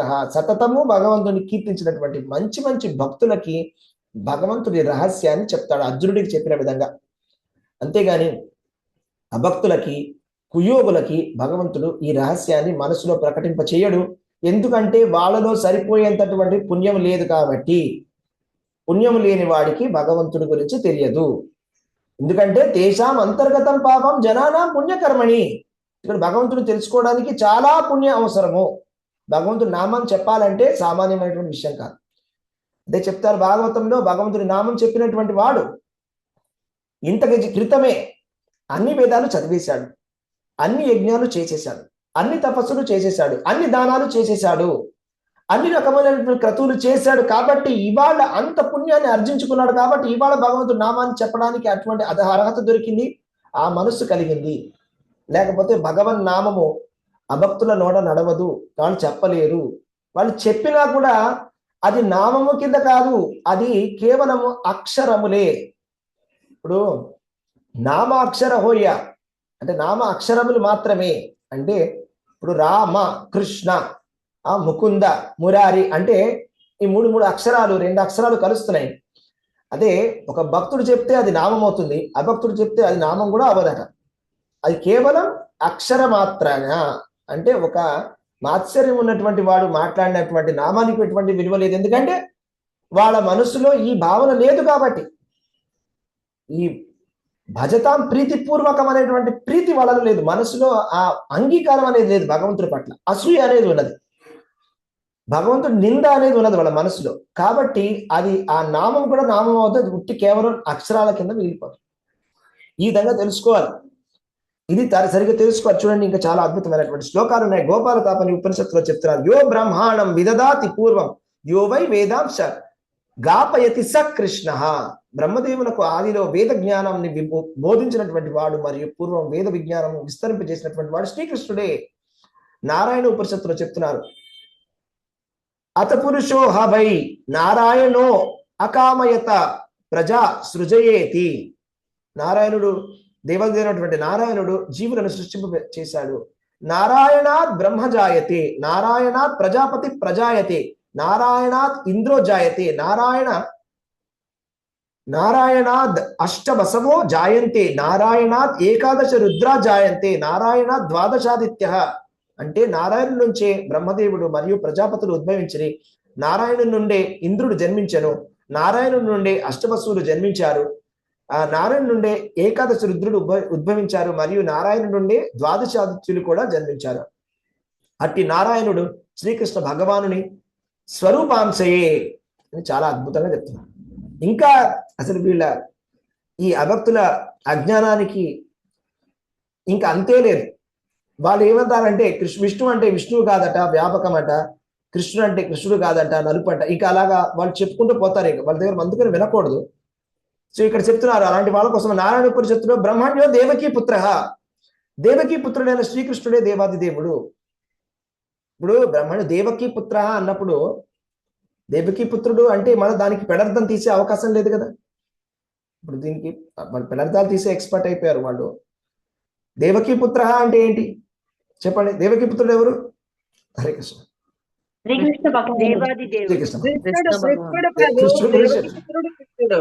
కృష్ణుడు గదాగ్రజ దేవకీ పుత్ర గోపాల గోకులనంద. భగవద్గీతలో కూడా మనం అనుకోవచ్చు, ఓ భగవద్గీత చెప్పింది కృష్ణుడు కాదు ఎవరో చెప్పారని మాట్లాడుతున్నారు. వాళ్ళు తెలివి తక్కువగా మాట్లాడుతున్నారు. చాలా చాలా అద్భుతంగా అర్జునుడు ఇదే అధ్యాయంలో నెక్స్ట్ చెప్తాడు.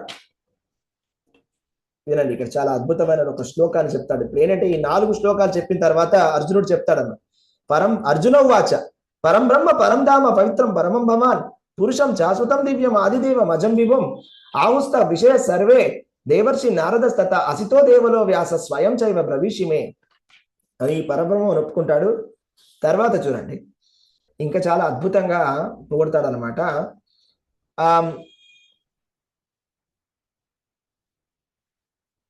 ఇక చూడండి, సర్వమేత ధృతం మన్యే యన్మాం వదసి కేశవ నహితే భగవాన్ వ్యక్తిం విదుర్దేవ న దానవాహ. ఓ కృష్ణ, నీవు నాకు తెలియజేసినటువంటి సత్యము నేను పూర్తిగా అంగీకరిస్తుంటిని. ఓ దేవాది దేవుడా, దేవతలు గాని దానవులు గాని నీ స్వరూపం ఎరుగలేరు అని కేశవ అనేటువంటి పదాన్ని వాడడం జరిగింది. కేశవ అంటే ఏంటని చెప్పండి? కేశవ అంటే అనేటువంటి రాక్షసుడిని కేశాలు ఉన్నాయి కాబట్టి కేశవ. ఇంకొక అర్థం కూడా ఉంది. కేశవ అంటే క ప్లస్ ఈశా కేశవ అంటే బ్రహ్మదేవుడికి శివుడికి కూడా ఆయన ఆది మూలము కాబట్టి కేశవ. అది 3వ అర్థం. సో కేశవ అంటే బ్రహ్మదేవుడికి త్రిమూర్తులకి మూలము కృష్ణుడు అని అర్థం కేశవ అంటే. అది వేదాల్లో చెప్పినటువంటి అర్థం. ఓకే, సో కాబట్టి కేశవ అనే పదాన్ని కూడా వాడండి. సో ఇంకా చూడండి, నెక్స్ట్ శ్లోకంలో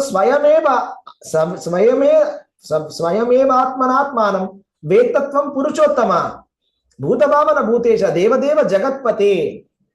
ఓ పురుషోత్తముడా, సర్వకారుణుడా, సర్వేశ్వరుడా, దేవదేవ జగత్పతి, వాస్తవమునకు నీవే, నీ అంతరంగ శక్తి ద్వారా నన్ను ఎరుగుదు అంటే పురుషోత్తమ అనేటువంటి పదాన్ని వాడడం జరిగింది. పురుషోత్తమ అనేది మళ్ళా భగవంతుడికి చెందినటువంటి నామం, కృష్ణుడి నామం. పురుషోత్తమ, ఋషభదేవ, ఋషభ అనేది కూడా భగవంతుడి నామం. ఋషభ అంటే ఉత్తముడు అని. పురుషులలో ఉత్తముడు ఋషభుడు.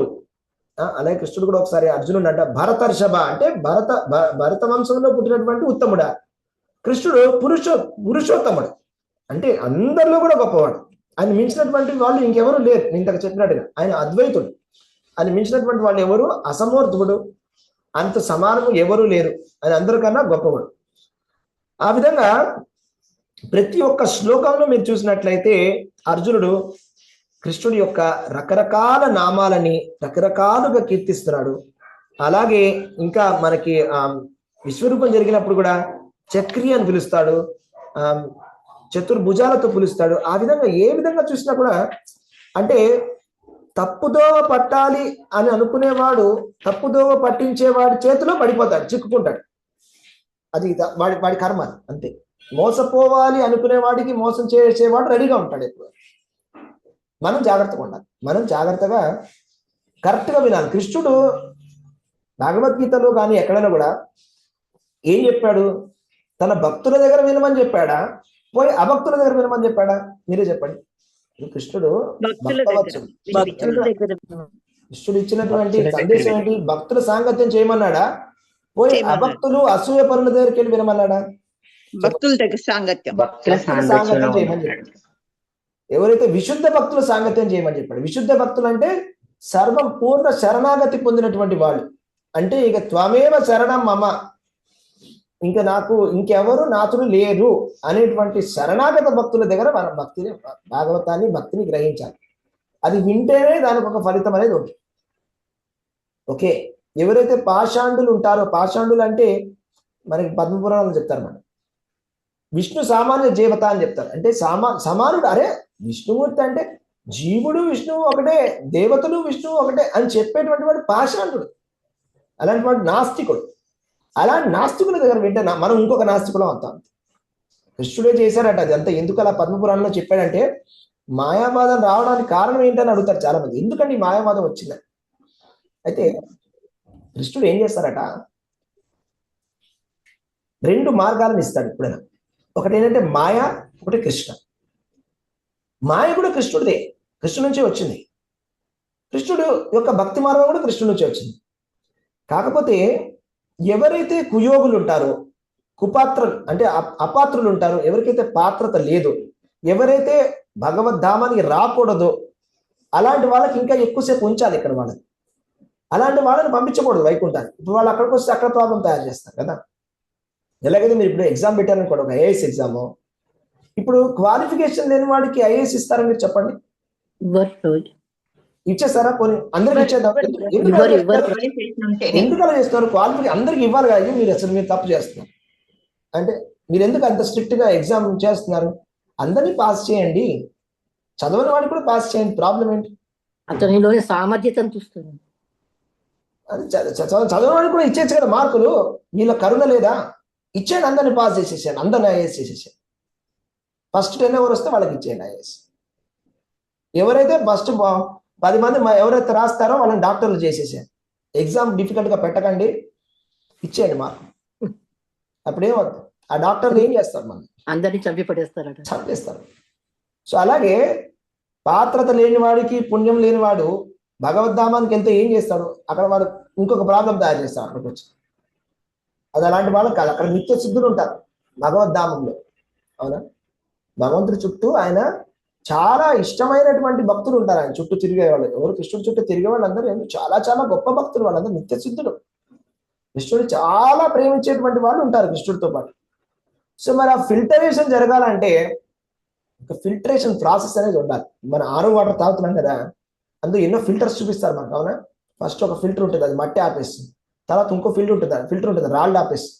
తర్వాత ఇంకో ఫిల్టర్లో బ్యాక్టీరియా చంపేస్తుంది. తర్వాత ఇంకో ఫిల్టర్లో అది వాటర్ ప్యూర్గా అయి బయటకు వస్తుంది. అక్కర్లేని వాటర్ అంతా బయటికి వెళ్ళిపోతుంది. అప్పుడు మనకి ప్యూర్ వాటర్ దొరుకుతుంది. అదేవిధంగా కృష్ణుడు చెప్తున్నాడు అనమాట. కృష్ణుడిని తెలుసుకోవాలన్నా కృష్ణుడే వాళ్ళకి కరుణనివ్వాలి, కృష్ణుడే వాళ్ళని ఫిల్టర్ చేస్తాడు. ఎలాగంటే మాయ ద్వారా. మాయ అనేది రకరకాలుగా వస్తుంది అనమాట, ఆవరిస్తుంది. సో ఆ మాయ ద్వారా ఎవరైతే రెడీగా లేరో, ఎవరైతే మోసపోవడానికి సిద్ధంగా ఉన్నారో, ఎవరైతే full procedure, correct procedure correct procedure ఏంటంటే కృష్ణుడు చెప్తున్నాడు. కరెక్ట్ ప్రొసీజర్ ఏంటంటే కృష్ణుడి యొక్క భక్తుల యొక్క దాసుడు యొక్క దాసుడు అవడం ప్రొసీజర్. మళ్ళీ ఒక దాసుడికి దాసుడు అవడం కాదు. కృష్ణ దాసాను దాసుడికి నేను అని చెప్పుకుంటే కమ్ రండి. లేదు నేను కృష్ణ భక్తుడిని అంటే గో, వెళ్ళిపో, రావద్దు. ఇది కృష్ణుడి ప్రొసీజర్. ఎందుకు అలా పెట్టాడండి కృష్ణుడు? చెప్పండి. ఎందుకు డైరెక్ట్ గా కృష్ణుని పూజిస్తారు? ఎందుకంటే దాసులు ఎందుకు? ఎవరైనా దాసులు అవుతాయా? బాగుంటుందా?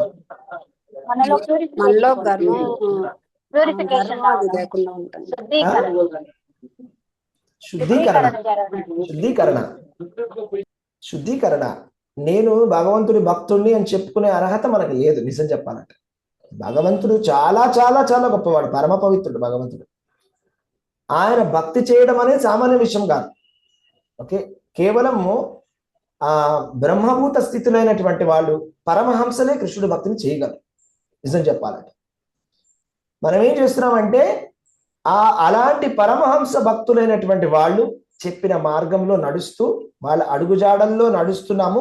వాళ్ళు చెప్పిన విధంగా, ఏ విధంగా చిన్నపిల్లలు జస్ట్ చెయ్యి అంటే చేస్తారో అలా చేస్తున్నాం. అంతేగాని మనం ఆ పరమహంస స్టేజ్లో కానీ, ఆ నిత్య సిద్ధ స్టేజ్లో కానీ, బ్రహ్మభూత స్థితిలో కానీ లేవు. ఇది తెలుసుకోవాలి అంటే మనం ఫస్ట్ మనలో కావాల్సింది వినయం. తృణాదపి సునీచేన తరోరపి సహిష్ణున అమానినా మానదేన కీర్తనీయ సదాహరి. కృష్ణుడి నామాన్ని పలకాలి అంటే తృణప్రాయంగా మనం అనుకోవాలి. ఎవరి దగ్గర కూడా మనము మానము అంటే గౌరవాన్ని ఆశించకూడదు, కానీ అందరికీ గౌరవాన్ని ఇవ్వాలి. అలాంటి మహాభక్తి స్టేజ్లో, గొప్ప భాగవత భక్తుడి స్టేజ్లో మాత్రమే కృష్ణుని మనం తెలుసుకోగలం. అది విశుద్ధ సత్వగుణం అంటే. ఆ విశుద్ధ సత్వగుణానికి రావడానికి మనం ప్రయత్నం చేయాలి అంటే ఆ విశుద్ధ సత్వగుణంలో ఉన్నటువంటి వాళ్ళ యొక్క సేవను చేయాలి, వాళ్ళ పాదాల దగ్గర మనం దొరలాలి అని చెప్తుంది భాగవతం. ఒకటే ఉందట పద్ధతి భక్తికి. భాగవత భక్తుల యొక్క సేవ, భాగవత భక్తులైనటువంటి పాదాల దగ్గర వాళ్ళ రజోభిషేకం చేసుకోవాలంటే, వాళ్ళ పాదాల దగ్గర ఉన్నటువంటి ధూళినంతా తీసుకొని మన పైన వేసుకొని మనం అందులో దొరలాలి. అర్థమైందా మీకు? ఇప్పుడు మనకి 2 అవకాశాలు ఇచ్చారండి జన్మాష్టమికి. ఒకటేమో ఒక సేవ ఏమో కృష్ణుడికి విగ్రహారాధన చేయడం, కృష్ణుడు అభిషేకం చేయడం. ఇంకొకటేమో అక్కడ బయట ఉండే చెప్పుల స్టాండ్లో చెప్పులు తీసుకోవాలి వచ్చేటువంటి వాళ్ళ దగ్గర. ఏ సేవ తీసుకోవాలి మనం? మనందరం అభిషేకం తీసుకుంటాం. మేమందరం అభిషేకం చేస్తాం కృష్ణుడికి డైరెక్ట్ గా. నిజంగా భక్తుడు అయితే చెప్పులు సేవ తీసుకోవాలి ప్రభుజీ, ఎందుకంటే అక్కడ రద్దు ఉంటదిగా. అక్కడికి వెళ్ళి అక్కడ చెప్పుల స్టాండ్ లో నుంచొని చెప్పులు తీసుకుంటే అప్పుడు మనకి భక్తి అనేది వస్తుంది, మనకు క్వాలిఫికేషన్ అనేది వస్తుంది. డైరెక్ట్ గా మనం ఆల్టర్లోకి వెళ్ళి దుంకేసి అక్కడ అభిషేకం చేసేస్తే అది కరెక్ట్ ప్రాసెస్ కాదు. అవునా? అర్థమైందా నేను చెప్తున్నాను? మనలో పవిత్రత అనేది రావాలి, పవిత్రీకరణ. ఇదే కృష్ణుడు చెప్పేది ఏంటంటే కృష్ణుడు భక్తి చేయడం అనేది చాలా సామాన్య విషయంగా చాలా చాలా గొప్ప విషయం. అలాంటి భక్తి రావాలి అంటే ఇలాంటి మహాభక్తుల యొక్క సేవను చేయాలి, చాలా అవసరం. మహాభక్తుల యొక్క సేవను చేయాలి. అప్పుడు చేస్తే అప్పుడు ఇలాంటి స్థితికి వస్తే అప్పుడు తెలుసుకుంటాం భగవంతుడు దేవాది దేవుడు అని నిజంగా తెలుసుకుంటాం అన్నమాట. అలా తెలుసుకుని అప్పుడు ఇతిమత్వ భజంతే మా బుధా భావ సంహిత. అప్పుడు హృదయపూర్వకంగా భగవంతుడిని భజిస్తాము, ఎటువంటి ఇంకా రిజర్వేషన్స్ అనేవి ఉండవు ఇక మన మనసులో. ఇది కాదేమో, అది కాదేమో, లేదులే, అలా కాదులే, ఇవన్నీ కూడా ఉన్నాయి కదా. ఏవైతే ఇవన్నీ సంశయాలు అన్నమాట. అర్జునుడికి కూడా చాలా సంశయాలు ఉన్నాయి. ఆ సంశయాలను అర్జునుడు దేంతో పోలుస్తాడు చెప్పండి? సంశయాలను దేంతో పోలుస్తాడు అర్జునుడు భగవద్గీతలో?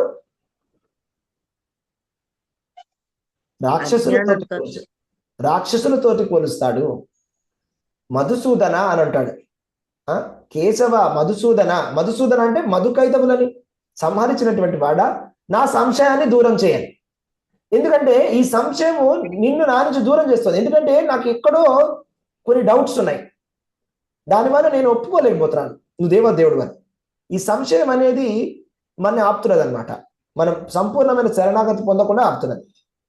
కాబట్టి ఈ సంశయాలని నువ్వు ఏ విధంగా అయితే మధుకైతవులని సంహరించావో ఆ విధంగా ఈ సంశయాలను కూడా సంహరించు అని అర్జునుడు చెప్తున్నాడు. అవునా? కాబట్టి సంశయం గురించి కృష్ణ భగవానుడు భగవద్గీతలో ఒక శ్లోకం చెప్తాడు చాలా అద్భుతంగా. చెప్పండి, ఏం చెప్పాడు?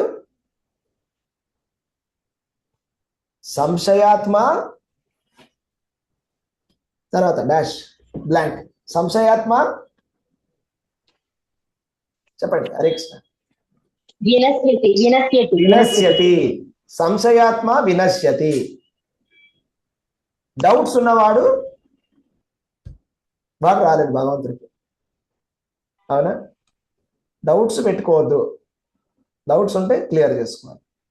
సంశయాలు అనేవి రాక్షసులు లాంటివి, ఎందుకంటే మన శరణాగతిని ఆపుతున్నాయి కాబట్టి. అండ్ కృష్ణుడు చెప్పిన విధంగా సంశయాత్మ వినశ్యతి. సంశయములు ఉన్నవాడు, భగవంతుడి పట్ల సంశయం ఉన్నవాడు వాడు నాశనమే. ఇంకా వాడికి భగవంతుడి యొక్క ప్రాప్తి, భగవత్ ప్రాప్తి అనేది ఈ జన్మకైతే ఖచ్చితంగా అవ్వదు. అది విషయం. సో అది విషయం డివోటీస్. ఇక్కడ ఇంకా చాలా అద్భుతమైన శ్లోకాలన్నీ కూడా దయచేసి అందరూ చూడండి. చాలా చాలా అద్భుతమైన భాష్యం ఇది. ఎన్నో అద్భుతమైనటువంటి శాస్త్రాల నుంచి కొటేషన్స్ ప్రభుపాద ద్వారా అన్ని ఇచ్చారు. తో అద్భుతంగా ఈ శ్లోకానికి ప్రభుపాద ద్వారా భాష్యం రాశారు. ఇంత అద్భుతమైనటువంటి భాష్యము అసలు ఏదైనా వేరే ఉన్నదా అనిపిస్తుంది, అంత అద్భుతమైనటువంటి భాష్యం. హరే కృష్ణ. Okay, Hare Krishna devotees. అంతే, ఇక స్టాప్ చేద్దాం మనం. హరే కృష్ణ. హరే కృష్ణ. ప్రభుజీ దండత్ ప్రణామం. హరే కృష్ణ ప్రభుజీ దండ ప్రణామం. ప్రభుజీ విశ్వాలన్నిటినీ కలిపి భౌతిక విశ్వాలు అంటారా, లేకపోతే భౌతిక జగత్ అంటారా, లేకపోతే ఒక్కొక్క విశ్వాన్ని ఒక్కొక్క భౌతిక జగత్? అట్లా కాదు కదా, అన్ని విశ్వాలు కలిపే భౌతిక జగత్. అన్ని విశ్వాలు కలిపి భౌతిక జగత్. ఇంకొకటి ప్రభుజీ, నిరాకార బ్రహ్మం అనేది ఆధ్యాత్మ లోకం కిందకు వస్తారు. నిరాకార బ్రహ్మము ఆధ్యాత్మికం కింద వస్తుంది. అవును, కానీ ఆధ్యాత్మికంలో కూడా గ్రేడేషన్స్ ఉంటాయి. ఇప్పుడు పరతత్వము 3 రకాలుగా తెలుసుకోవచ్చు అండి. బ్రహ్మేతి పరమాత్మేతి భగవానికి శబ్దతి. బ్రహ్మము, పరమాత్మ, భగవాన్. అవునా? సో ఇవన్నీ కూడా పరతత్వం గురించి చెప్తున్నాయి రకరకాలుగా. కానీ భగవతత్వం తెలిసిన వాడికి బ్రహ్మతత్వం కూడా తెలుసు, పరమాత్మ తత్వం కూడా తెలుసు. కానీ బ్రహ్మతత్వం తెలిసిన వాడికి పరమాత్మ తత్వము, భగవతత్వం తెలియదు. అదే డిఫరెన్స్. ఓకే, సో నిరాకార బ్రహ్మం అనేది కూడా భగవంతుడి యొక్క జ్యోతి, భగవంతుడి నుంచి వచ్చినటువంటి జ్యోతి కాబట్టి అది మనం తెలుసుకోవాలి. కానీ భగవంతుడి కన్నా గొప్పది, భగవంతుడు కూడా ఆయన నుంచి వచ్చాడు అనేది తప్పుడు వాదన. ఆ వాదన ఎటువంటి ప్రమాణం అనేది లేదు. నారదుడు ప్రభుజీ ప్రభుజీ ద్విభుజాకారంలో నుంచి అన్ని వచ్చినాయని అనుకోవాలా ప్రభుజీ? అంటే ఫస్ట్ ద్విభుజాకార కృష్ణ భగవానుడు వచ్చాడు. అవునండి, ద్విభుజాకార కృష్ణ భగవానుడు గోలోక నివసతి అఖిలాత్మ భూతం అంటే గోలోకంలో ఉండేటువంటి ద్విభుజాకారంలో ఉండేటువంటి శ్రీకృష్ణ భగవానుడి నుంచి అన్ని వచ్చినాయి. బలరాముడు తర్వాత చతుర్వ్యూహం, తర్వాత ఇంకొక చతుర్వ్యూహము, తర్వాత మహావిష్ణువు, తర్వాత పురుషావతారాలు అన్ని కూడా అక్కడి నుంచి వచ్చాయి. తర్వాత బ్రహ్మదేవుడి నుంచి ఋషులు, ప్రజాపతుల నుంచి జీవులు, ఈ విధంగా వచ్చాయి అన్ని కూడా. అంటే మనలాగే ఉంటారు అనుకోవాలా ప్రభుజీ? ఎవరు? కృష్ణ భగవాన్. కరెక్ట్ చెప్పాలంటే కృష్ణుడు మనలా ఉండడు, మనం కృష్ణుడిలా ఉంటాం. అంటే కృష్ణుడికి ఉన్నటువంటి రూపాన్ని మనకి ఇచ్చాడు. మనుషులకి రెండు భుజాలు ఉన్నటువంటి రూపాన్ని మనకి ఇచ్చాడు. ఎందుకంటే మనుషులంటే కృష్ణుడికి చాలా ఇష్టం కాబట్టి కృష్ణుడు తన ఆకారాన్ని మనకి ఇచ్చాడు. ఆయనకున్నటువంటి 2 చేతులు 2 కాళ్ళు ఏ విధంగా అయితే ఉన్నాయో ఆ విధంగా మనుషులకు ఇచ్చాడు. అది ఎలాగంటే సపోజ్ తండ్రికి కొడుకు పోలికలు ఉంటాయి, కొడుక్కి తండ్రి పోలికలు ఉంటాయా? అలాగే తండ్రికే కొడుకే తండ్రి పోలికలు ఉంటాయి. అలాగే అది కూడా మనం భగవంతుడి బిడ్డలం కాబట్టి, భగవంతుడి పిల్లలం కాబట్టి భగవంతుడి పోలికలు ఉన్నాయి, అంతేగాని మన పోలికలు భగవంతుడికి లేదు.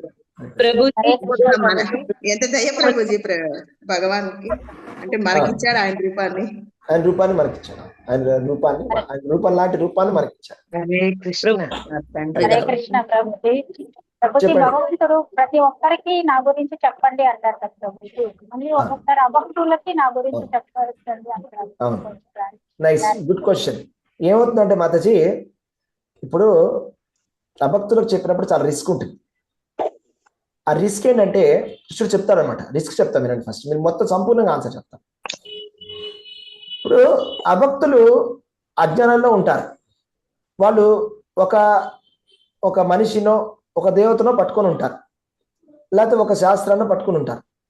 వాళ్ళకి మనం కొటేషన్స్ తోటి, రెఫరెన్సెస్ తోటి లాజికల్గా ఎక్స్ప్లెయిన్ చేస్తే వాళ్ళు సంతోషపడరు, వాళ్ళు ఇంకా కోపపడతారు.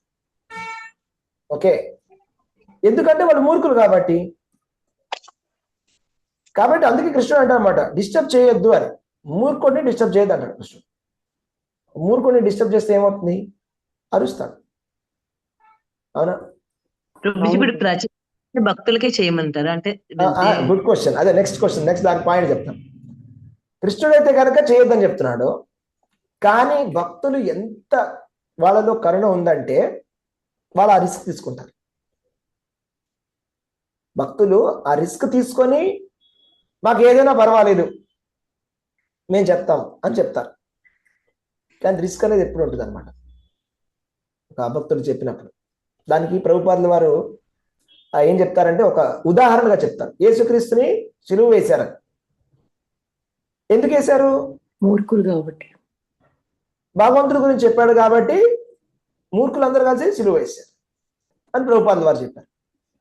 అదేవిధంగా మీరు భక్తి ప్రచారం చేస్తే అంత రిస్క్ ఉంటుంది, కానీ మనం ఆ రిస్క్ తీసుకోవాలంటారు ప్రభుపాదుల వారు. అదే జగై మదాయి స్టోరీ ఉంది కదా ప్రభుజీ. అవును, జగై మదాయి స్టోరీలో వెళ్ళి నిత్యానంద ప్రభు చేస్తే తన మీద పవర్ కొట్టేశాడు. అవునండి, హరే కృష్ణ. అవును, నానా మాటలు అనవచ్చు, అవునా, రకరకాలుగా తిట్టవచ్చు, రకరకాల నిందించవచ్చు, కొట్టవచ్చు. అలాంటి చాలా స్టోరీస్ ఉన్నాయి. కొంతమంది భక్తులు మన రీసెంట్గా విన్నాను. ఒక స్టోరీ చెప్తాను నేను. ఒక భక్తుడట ఒక ఊళ్ళోకి వెళ్ళి ప్రచారం చేయడానికి వెళ్ళేవాడట. వెళ్ళిన ప్రతిసారి అక్కడ ఒక షాప్ కీపర్ ఉండేవాడు. షాప్ వాడు ఏం చేశాడంటే రాళ్ళు వేసి కొట్టేవాడు. ప్రతిసారి రాళ్ళు వేసి కొడుతున్నాడు. పారిపోయేవాడు ఈ భక్తుడు. మళ్ళా వచ్చేవాడు. ఏం చేశాడంటే ఇక ప్రతిరోజు రాళ్ళు వేసి కొడుతున్నా కూడా తప్పించుకొని అక్కడ కొంచెం ప్రసాదం పెట్టి పారిపోయేవాడు. ఓకే, సో రాళ్ళు వేసి కొట్టిన తర్వాత ఆ ప్రసాదం తినేవాడు ఇతడు, కొట్టేవాడు. అలా ప్రతిసారి జరిగేది. తర్వాత ఒకరోజు ఆ భక్తుడు రావడం మానేశాడు. ఎన్నో నెలలు అలా ఆ విధంగా చేసిన తర్వాత ఈ రాళ్ళేసి కొట్టేవాడు అరే ఏడి ప్రసాదం ఏది అని చాలా ఫీల్ అయ్యాడు. అని ఫీల్ అయ్యి ఇక్కడున్నారు ఈ భక్తులు అని చెప్పి కనుక్కోవడానికి వెళ్ళాడట. కనుక్కోవడానికి వెళ్ళి వాళ్ళతో కలిసి వాళ్ళలో ఒకటైపోయి ఆయన ఆశ్రమంలో జాయిన్ అయిపోయాడు. ఆయన కూడా భక్తుడైపోయాడు. ఆ విధంగా అంత రిస్క్ తీసుకుంటారు. భక్తి అనేది చాలా, ప్రచారం అనేది అంత ఈజీ టాస్క్ కాదు. ప్రసాద మహిమ ప్రభుజీ. ప్రసాద మహిమ అది. ప్రచారం అనేది రిస్క్ తీసుకునేటువంటి థింగ్ అది. కానీ భగవంతుడి కోసం అని భక్తులు రిస్క్ తీసుకుంటారు. ఎందుకంటే వాళ్ళ గురువు వాళ్ళకి చెప్పారు కాబట్టి భగవంతుడి కోసం రిస్క్ తీసుకుంటారు. ఈవెన్ దో క్వాలిఫికేషన్ లేకపోయినా చెప్తాడు. మనం ఏంటి కలియుగం కదా, ఇప్పుడు నాకైనా క్వాలిఫికేషన్ ఉందా? నాకే క్వాలిఫికేషన్ లేదు, కానీ నాకు వచ్చి భక్తులు ప్రచారం చేశారు కదా. సో ఏదో ఒక విధంగా తెలుసుకున్నాం రకరకాలుగా. ఏరకేన ప్రకారేణ మన కృష్ణ నివేశే. డైరెక్ట్గా చెప్తే చాలా మందికి ఎక్కదు, చాలా స్ట్రాంగ్గా ఉంటుంది మెసేజ్. సో రకరకాలుగా ఏదో ఒక విధంగా ఒక మంచి మాటతోనో, మంచి సాంగత్యంతోటో, లేకపోతే అలా వచ్చో, లేకపోతే ఒక క్లాస్ ద్వారానో, ఒక ప్రాపర్ ప్రొసీజర్లో అది అర్థమవుతుంది. లేకపోతే మన మనసు వ్యతిరేకిస్తుంది ఆ విషయాన్ని, మనకి చాలా స్ట్రాంగ్గా అనిపిస్తుంది. అది ఇదేంటి మీరు ఇలాగా దేవదేవుడు ఓన్లీ కృష్ణుడే అంటారేంటి అని వెంటనే మనకి ఆలోచన వస్తుంది. ఎవరికైనా మనిషికి జరిగేటువంటి సహజంగా జరుగుతుంది. ఓకే, కాబట్టి మాటగా మంచిగా భక్తిగా ప్రచారం చేస్తారు. అది హరే కృష్ణ. కృష్ణ ప్రభుజీ, ఇప్పుడు ఇందాక శ్లోకంలో 10వ అధ్యాయం 6వ శ్లోకంలో ఈ బ్రహ్మ మానస పుత్రులు కదా ప్రభుజీ, సనకసి నందనాథులు, వాళ్ళు సృష్టి చేయమంటే మేము చేయము అని వెళ్ళిపోతారు కదా. కానీ ఇక్కడ వివిధ లోకాల్లో నిన్నటి జీవులందరూ కూడా వారి నుండే జన్మించారు అన్నారు కదా. అంటే ఇక్కడ సప్త ఋషులు వాళ్ళందరిలో సనకసి నందనాథులను కూడా పెట్టారు కదా. మంచి ప్రశ్న అడిగారు. నాకు ఇదే ఇటువంటి సంశయం ఉంది. నేను మా గురువు గారిని కనుక్కొని చెప్పడానికి ప్రయత్నం చేస్తాను. ఓకే, సో ఏ విధంగా ఎందుకు సనక సనందనాథుల్ని ఈ శ్లోకంలో పర్టికులర్ గా చెప్పారు, ప్రజాపతులతో కలిపి మరి చెప్పారు. అవును Prabhuji, Hare Krishna Prabhuji. Hare Krishna, Hare Krishna. Hare Krishna. Okay devotee, stop చేద్దాం ఇక్కడ. వాంఛా కల్పతరుభ్యశ్చ కృపా సింధుభ్యశ్చ పతితానాం పావనేభ్యో వైష్ణవేభ్యో నమో నమః. రతిపతి వైష్ణవేభ్యో జై. హరే కృష్ణ. ప్రభుజీ ధన్యవాదాలండి.